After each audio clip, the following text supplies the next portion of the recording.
All right, Setup Nation and real Cubs fans out there, this is your chance to share your story. So get ready to comment down below. Cubs blow an 8-run lead, first time since 2002. One of the 5 biggest losses is what I saw last night on the marquee broadcasts in Cubs history. I mean, I just hate loving the Cubs. I've been saying that since I was 14 years old, but I hate loving the Cubs.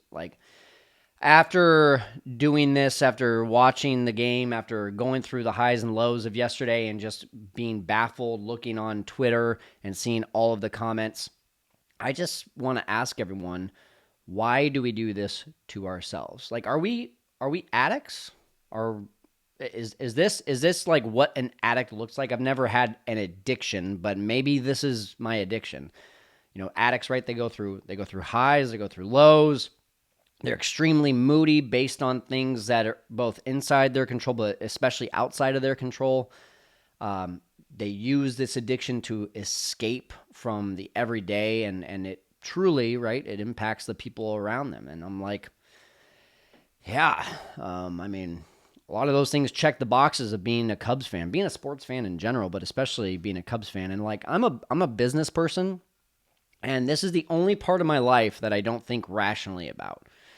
I can get a problem brought to me by an employee, and they can tell me, here's what the problem is, and then we can sit down and we can remove emotion from it and think rationally about what will this do. I buy properties, I buy Airbnbs, I buy real estate, and we don't look at, what does the house look like, and what can we do with the kitchen, right? We just say, what are the numbers? We look at this and we say, does it make sense from a return on investment standpoint? We don't get emotionally attached to any of these properties.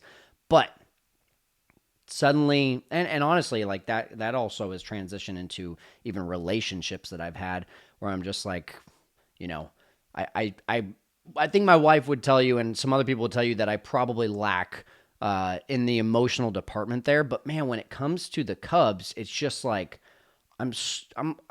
I am out of control. And I remember hearing a interview from Gary Vaynerchuk. If you don't know who that is, Gary V, look him up. He's awesome.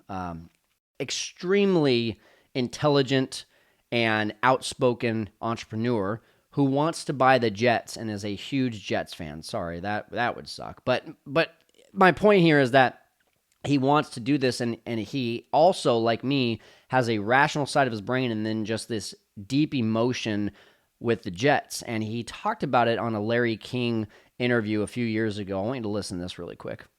You're so level-headed and yes. on top of things. Yes. But sports things are a fan thing. Yes, they are. And that's short for fanatic. Yes, it is. And that's emotional. Yeah, listen, I'm a flawed human. We all have our shortcomings. When I came to America, I couldn't speak English. There was something when I moved to Edison, New Jersey, the kid, Eric Godfrey, Robbie Turnick, they were playing football.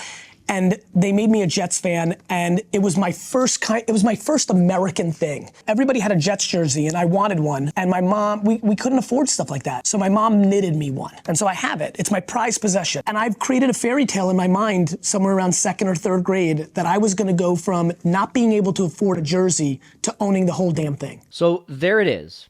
This is what I want to point out and what I want to talk about. The difference between a sports fan and an addict is that the addict uses their vice to escape.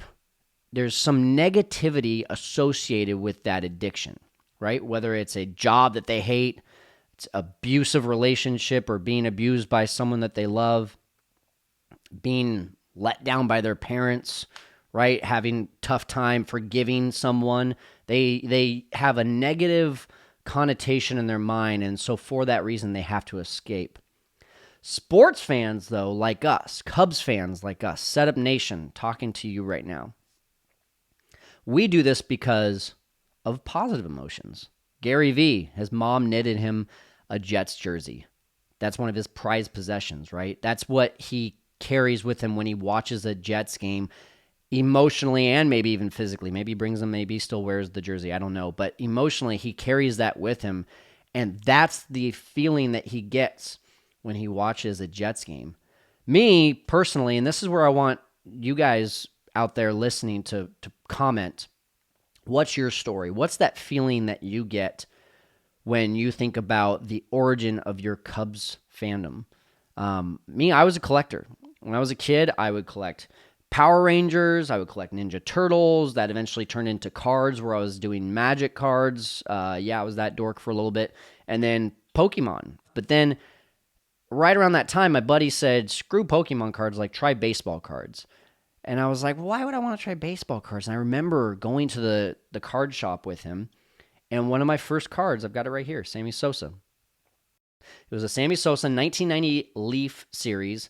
And I remember this so vividly because I ended up getting the whole set shortly after that. And there was just something about Sosa's card. And maybe, I have a really tough time really remembering this vividly, but I do remember it was the year after the McGwire and Sosa chase. And I remember my dad one day, he had opened up the newspaper and he said, look at this, McGwire broke the home run chase or the home run record from Maris. And I was like, what does all that mean? And I remember him explaining it to me and me just being like, okay, whatever, sports thing. Like I was playing sports, but I wasn't really a fan of watching sports. But when I got this card, I was like, okay, I can collect something that's real.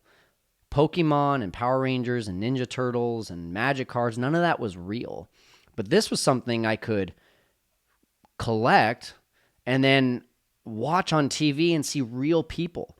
I found out that I could watch Sammy Sosa on WGN every single Sunday after cartoons or SpongeBob or whatever it was. And this was the first time I was able to take my collector obsession and convert it to the real world.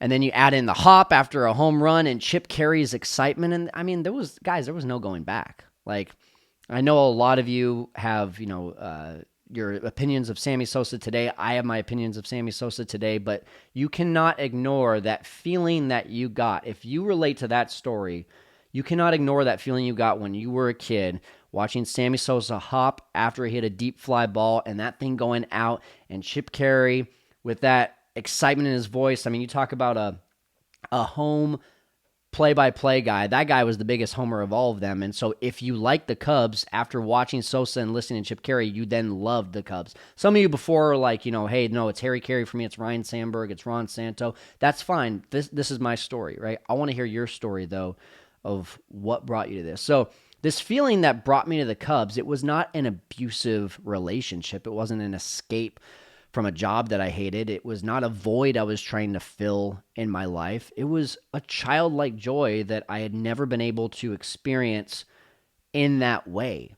To feel, see, touch. And then I went to my first baseball game shortly after that, saw Barry Bonds get his 2000th hit. Shortly after that, went to a Cubs game where Sammy Sosa hit 2 home runs. I mean, this was, as I just think through this was all of the things that you want as a kid to be able to experience from a fantasy perspective now put into the real world, right? The fantasy of, oh my gosh, I remember like going through, I remember literally walking through school and being like, okay, Sammy Sosa has 35 home runs. We're in July. If he hits another 12, like I was doing the math to see where Sammy could get to 60 home runs. That's how obsessed I was with Sammy Sosa and the Cubs. I was able to take all of this that was fantasy and put it into the real world. And now, has it always been a joy? Of course not. That's evidence of the game on April 8th where the Cubs lost an 8-0 lead. Still thinking through that one. Have I thrown things at the TV? Yeah, of course. Albeit, I was like 13 years old, so I haven't done that recently. Did I punch my pillows after Game 6 and Game 7 of the 2003 NLCS? Yeah, relentlessly. Like, I don't think anyone has ever broke their hand from punching a pillow, but I might have been close. Have I given loved ones the silent treatment after losses? I'll let you ask my wife about that last night. Hell, we're trying to have another kid right now. There's that information. Do you think I was in the mood last night to do that? No judgment. There's this other side, though, right? Because the question still begs, like, why do we do this to ourselves? Why do we suffer and go through all this pain? And yeah, we have this childlike experience, but we're adults now, right? It's time to grow up. I remember going through a period right after the World Series where it was like, okay, cool, we did it. 2017 was a little bit lackluster. They still made it to the NLCS, but it was like, yeah, they weren't as good. And I remember, like, the strikeout of Bryce Harper to go to the NLCS. There just wasn't, like, I was like, okay, cool, that was cool, but, like, we won the World Series the year before, and then a couple years later, I find myself, like, not even watching games, and sure, there was, like, that relief, right, of, hey, I'm not having to attach all of this excitement, all of this emotion, my mood to the games. But then in 2020, right, COVID happens. You can do nothing but sit down and watch TV. I started to gain that back. I started to watch more again. I started to get more of that from when I was a kid, feeling again of like watching and being attached to it. And I thought I had outgrown that. But when I think about it, the childhood memories, you never disengage from those things. And so there's this other side of not just pain, but for example, last year, did I lose my mind when Mike Tauchman robbed a home run to end the game, to put the Cardinals into the L column? For sure. I remember sitting on the couch with my wife and she couldn't believe it. Her jaws dropped. I'm jumping up and down. Did I sneak away from class in 2003 when the Cubs were going for the NL Central title and go on MLB.com, go on the game day updates, and just keep on pressing refresh until I saw that they swept the doubleheader from the Pirates? Yeah, and then I went home and I watched the replays, and I remember Matt Clement giving high fives to all of the fans. Those moments. Did I find absolute pure bliss from the World Series? Last out, KB makes. I sat at the same seat at the same bar in Scottsdale, Arizona. It was a Cubs bar.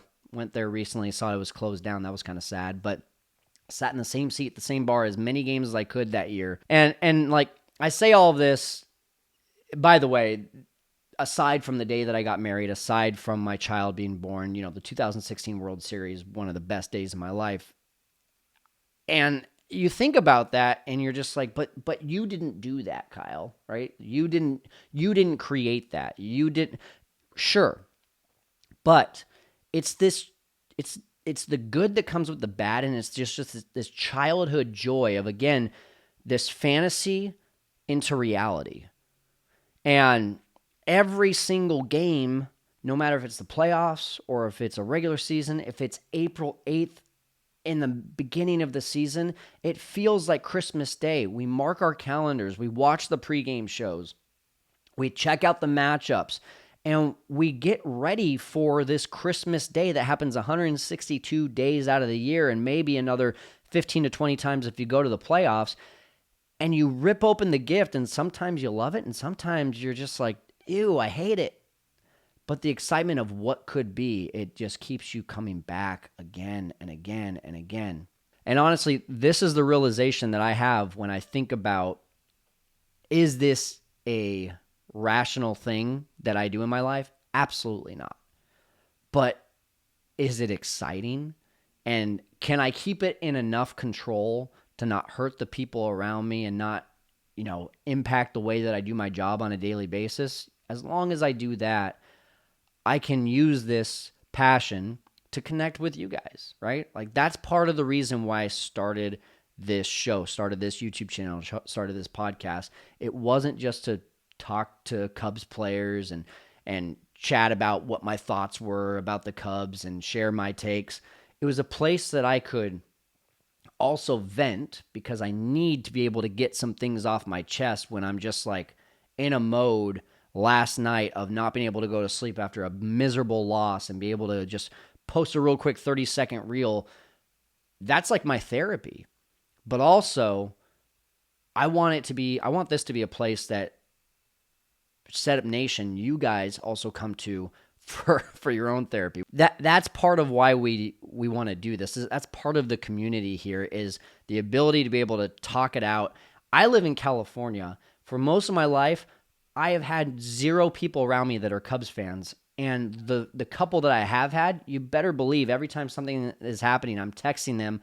But now taking this onto the platform of YouTube and a podcast and on social media, now I get to connect with all of you, and I get to hear your story. And I shared my story.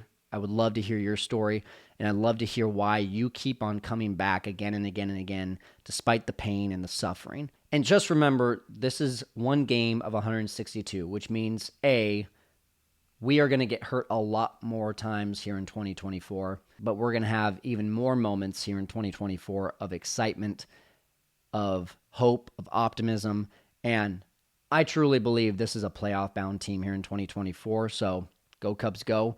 Let's do this thing, baby.